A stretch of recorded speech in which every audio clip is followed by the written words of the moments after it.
오늘 함께 보실 말씀은 에스라서 3장 말씀입니다. 에스라서 3장 말씀입니다.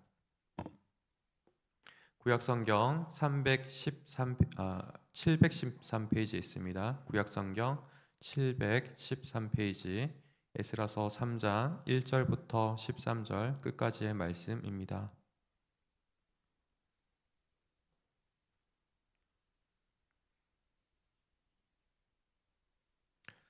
찾으셨으면 함께 교독하여서 읽겠습니다.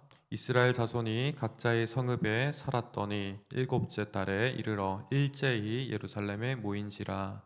요사닥의 아들 예수아와 그의 형제 제사장들과 스알디엘의 아들 스룹바벨과 그의 형제들이 다 일어나 이스라엘 하나님의 제단을 만들고 하나님의 사람 모세의 율법에 기록한 대로 번제를 그 위에 드리려 할세.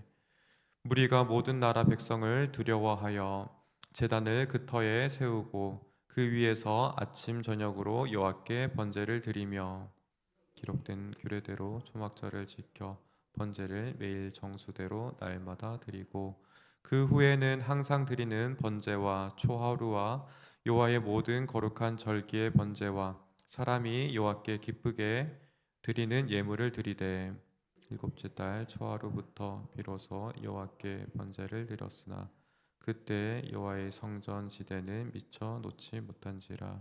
이에 석수와 목수에게 돈을 주고 또 시돈 사람과 두로 사람에게 먹을 것과 마실 것과 기름을 주고 바사 왕 고레스의 명령대로 백향목을 레바논에서 욥바 해변까지 운송하게 하였더라. 예루살렘에 있는 하나님의 성전에 이른 지 2년 둘째 달에 스알디엘의 아들 스룹바벨과 요사닥의 아들 예수아와 다른 형제 제사장들과 레위 사람들과 무릇 사로잡혔다가 예루살렘에 돌아온 자들이 공사를 시작하고 20세 이상의 레위 사람들을 세워 여호와의 성전 공사를 감독하게 하매 이에 예수아와 그의 아들들과 그의 형제들과 감미엘과 그의 아들들과 유다 자손과 헤나닷 자손과 그의 형제 레이 사람들이 일제히 일어나 하나님의 성전 일꾼들을 감독하니라. 건축자가 여호와의 성전 기초를 놓을 때 제사장들은 예복을 입고 나팔을 들고 아삽 자손 레이 사람들은 제금을 들고 서서 이스라엘의 왕 다윗의 규례대로 여호와를 찬송하되 찬양으로 화답하며 여호와께 감사하여 이르되 주는 지극히 선하심으로 그의 인자하심이 이스라엘에게 영원하시도다 하니 모든 백성이 여호와의 성전 기초가 놓임을 보고 여호와를 찬송하며 큰 소리로 즐거이 부르며 제사장들과 레위 사람들과 나이 많은 족장들은 첫 성전을 보았으므로 이제 이 성전의 기초가 놓임을 보고 대성동곡하였으나 여러 사람은 기쁨으로 크게 함께 했습니다. 백성이 크게 외치는 소리가 멀리 들림으로 즐거이 부르는 소리와 통곡하는 소리를 백성들이 분간하지 못하였더라. 아멘. 에스라서 시작에서 하나님은 고레스의 입을 통해서 성전 재건을 명령하였습니다. 1장 1절에서 여호와께서 예레미야의 입을 통하여 하신 말씀을 이루기 위해 일을 시작하셨습니다. 또한 하나님께서 바사 왕 고레스의 마음을 감동시키시며 온 세상의 주인과 같은 황제의 마음을 움직이셨음을 말씀하였습니다. 그리고 이어서 1장 2절부터 3절의 말씀에서 그 황제의 입술을 사용하여 또한 말씀하십니다. 바사왕 고레스는 말하노니 하늘의 하나님 여호와께서 세상 모든 나라를 내게 주셨고 나에게 명령하사 유다 예루살렘에 성전을 건축하라 하셨나니 이스라엘의 하나님은 참신이시라. 너희 중에 그의 백성된 자는 다 유다 예루살렘으로 올라가서 이스라엘 하나님 여호와의 성전을 건축하라. 황제의 권한이 하나님께로부터 왔다고 황제가 직접 증언했습니다. 또한 황제는 성전을 건축하는 것이 하나님의 명령이라고 하였습니다. 그리고 황제는 이 전능하신 하나님이 바로 예루살렘에 계신 하나님이라고 고백하였습니다. 즉 하나님은 이스라엘 백성의 하나님으로서 또 그들의 거처에 거하시는 하나님임을 공포하였습니다. 이처럼 에스라서에서는 바로 하나님께서 성전을 재건하라고 명령하셨습니다. 3장 본문을 이해할 때 바로 우리가 이 사실을 이해하고 말씀을 들어야 합니다. 고레스 황제의 칙령이 선포되고 이스라엘 자손들은 각자 성읍으로 돌아갔다가 잠시 자리를 잡았다가 일곱째가 되는 해에 달에 일제히 예루살렘에 모였습니다. 여기서 이스라엘의 일곱째 달에 세 가지 절기가 있다는 그 배경을 우리가 알면 좋습니다. 유대 음력 7월 1일에는 성회의 날로서 나팔을 불어서 모든 백성들을 불러 모았습니다. 그리고 10일에는 대속죄일로서 모든 백성들이 하나님 앞에 회개하여서 죄를 고하는 날입니다. 그리고 15일부터는 초막절을 지켜서 광야에 인도하신 그 하나님께 감사하며 그분의 동행하심을 기원합니다. 백성들이 귀환했고 마침 그때는 온 백성들이 예배할 때였습니다. 이스라엘 백성들은 이러한 목적으로 모였지만 3절에서는 무리가 예배할 수 없는 상황을 말합니다. 무리가 모든 나라 백성을 두려워했다라고 말하고 있습니다. 우리 입장에서는 이해하기 어렵지만 당시의 상황을 고려해야 합니다. 당시의 예루살렘은 완전히 폐허였습니다. 그리고 주변의 이방 민족들이 이스라엘 백성들을 적대시했습니다. 그렇기에 이스라엘 백성들의 입장에서는 폐허에서 시작하는 것이니 막막할 것이고 또 주변에 적대하는 민족들이 두려울 수밖에 없습니다. 아무것도 없는 그 상황 속에서 새롭게 시작해야 되고 또 적대한 사람들을 마주하는 것이 얼마나 두려웠겠습니까?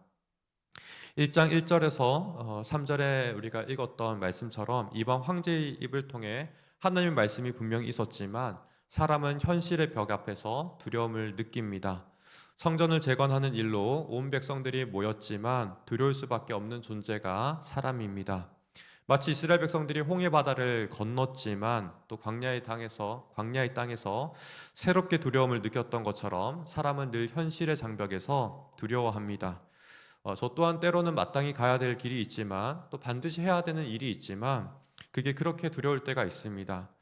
새벽에 잠시 잠이 벌떡 깰 때가 있고 깨자마자 그 생각에 사로잡혀서 어찌할 바를 몰라 할 때가 있습니다. 이처럼 우리 모두는 현실의 벽 앞에서 얼마나 무력한지 경험해 본다면 3절의 이 구절이 그다지 어색한 구절이 아닙니다.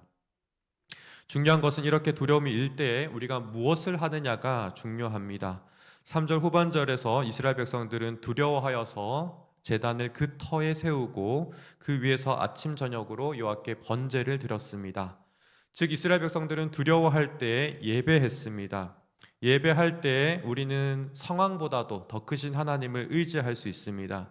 상황은 두렵지만 하나님께서 다시금 우리에게 믿음을 주시고 용기를 주십니다.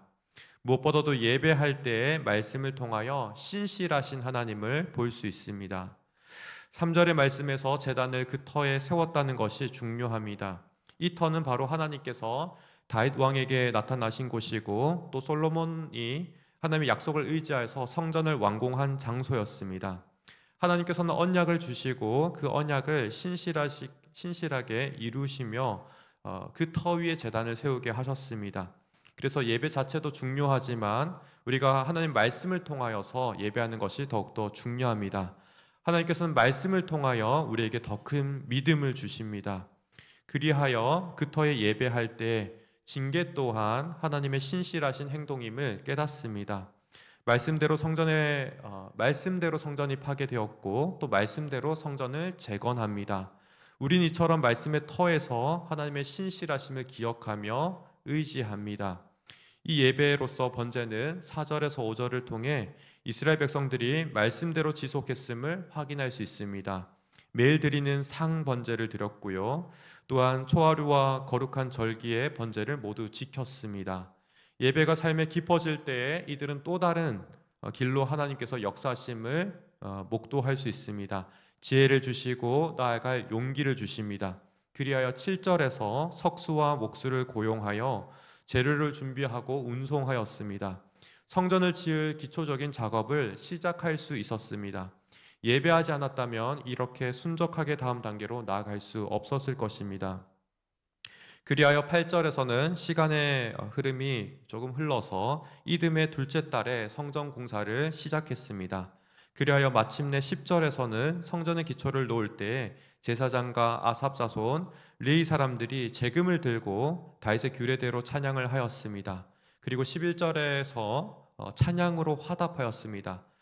이 부분을 우리가 한번 주목하면 좋겠습니다. 여호와께 감사하여 이르되 주는 지극히 선하심으로 그의 인자하심이 이스라엘의 영원하시도다 하니, 이것은 단순한 예식이 아니라 이스라엘 백성들이 직접 느끼는 감격이자 고백이었습니다. 물론 나이 든 사람들은 솔로몬의 영광을 기억하기에, 그 성전의 영광을 기억하기에 통곡할 수밖에 없었지만 이것 또한 감사였습니다. 젊은 사람들은 새로운 시작에 기대와 기쁨이 가득하였습니다. 아직 성전은 완공한 것은 아니었지만 성전의 기초를 놓는 것조차 하나님의 응답하심으로 보았습니다. 눈에 보이는 실물의 기초를 놓았기 때문에 마치 약속하신 그 말씀이 싹을 틔우고 올라오는 것 같은 그러한 감격이었습니다. 그래서 찬양의 화답이 주는 지극히 선하심으로 그의 인자심이 이스라엘의 영원하시도다라고 하였습니다. 이스라엘 백성들은 처음 예루살렘에 모였을 때만 해도 두려움이 가득했습니다. 그러나 그들이 예배할 때 용기를 얻었고 믿음으로 하나님을 신뢰할 수 있었습니다. 또 예배할 때 그들이 할 수 있는 일을 시작할 수 있었습니다. 일할 사람을 고용하였고 재료를 준비합니다. 그리고 마침내 하나님의 약속이 싹을 틔우듯이 놀라운 그런 감격을 경험하였습니다. 그래서 본문은 우리에게 현실의 두려움이 있지만 예배하라고 권면합니다. 예배할 때 두려움이 사라집니다. 그리고 우리가 할 수 있는 일들을 할 수 있습니다. 순종할 수 있습니다. 그리고 더 나아가서 약속의 성취를 전부는 아닐지라도 싹이 틔우고 자라는 것을 분명히 경험할 수 있습니다. 이처럼 우리 모두 두려운 순간에 예배하는 자들이 되기를 원합니다. 삶의 자리에 두려움이 찾아올 때 약속하신 말씀을 의지하여 지혜와 또한 용기를 구하는 우리가 되기 소망합니다. 말씀을 기억하며 함께 기도하겠습니다. 먼저 두 가정을 위해서 합심하여 기도하겠습니다. 이명석 집사님 가정을 위해서 기도합니다. 부모님 건강과 사랑으로 한마음이 되는 가정 되기를, 그리고 자녀 로희, 로운에게 지혜롭게 성장할 수 있도록 하나님의 돌보심이 있기를 기도하기 원합니다. 또한 김미영 권사님 가정 위해서 기도합니다. 아들 김상우 군의 믿음 안에서 하고자 하는 일들이 잘 이루어지기를 기도합니다. 또한 암이 전이되지 않고 완치되도록 우리 권사님의 건강을 하나님께서 지켜주시고 붙들어 주시기를 기도하기 원합니다. 이어서 우리 환우분들과 속하신 목장과 전도에서 기도해 주시고, 특별히 내일은 교육자들이 내년을 준비하여서 모입니다. 모이는 그 자리 가운데 지혜와 성령의 충만함, 그리고 우리 교육자들을 건강으로 지켜주시기를 함께 기도해 주시면 좋겠습니다. 우리 합심하여서 기도하겠습니다. 사랑이 많으신 주님 감사합니다. 주의 은혜가 어찌나 크신지요. 날마다 우리에게 말씀하여 주시고 예배한 자리 잊지 아니하고 불러주심에 감사합니다. 하나님, 우리가 말씀에 있기에 아버지 그 말씀을 의지하여서 신실하신 하나님을 주님 볼 수 있습니다. 우리의 믿음을 북돋아 주시고